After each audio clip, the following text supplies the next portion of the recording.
నేను ఈ ముఖ్యమంత్రిని అడుగుతున్నా, నీకు అసలు సిగ్గుందా?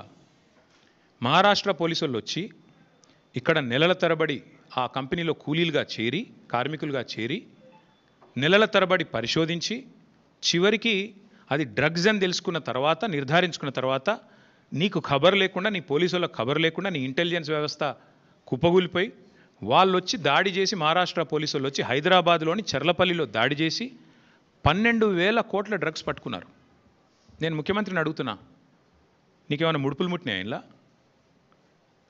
12,000 కోట్లు 21 నెలల నుంచి ఏం చేస్తున్నావు? నీ ఈగల్ ఏం చేస్తుంది? నీ హైడ్రా ఏం చేస్తుంది? నీ హోంమంత్రిత్వ శాఖ ఏం చేస్తుంది? నీ పోలీస్ ఇంటెలిజెన్స్ ఏం చేస్తుంది? ముడుపులు తీసుకోవడంలో బిజీగా ఉన్నారా? ఎట్లా? హైదరాబాద్లోని చెర్లపల్లిలో 12,000 కోట్లు. ఇది భారతదేశంలోనే రెండవ అతిపెద్ద డ్రగ్స్ ఇప్పటిదాకా దొరికింది. ఇదివరకు ఒకసారి గుజరాత్లో దొరికింది 21,000 కోట్లు. ఇప్పుడు రెండోసారి 12,000 కోట్లు. సిగ్గులేని విషయం ఏంటంటే, సిగ్గుపడాల్సిన విషయం ఏంటంటే, మన పోలీసులు ఖబర్ కూడా లేదు. మహారాష్ట్ర పోలీసులు వచ్చి దాడి చేసేదాకా మన పోలీసులకు ఖబర్ కూడా లేదు.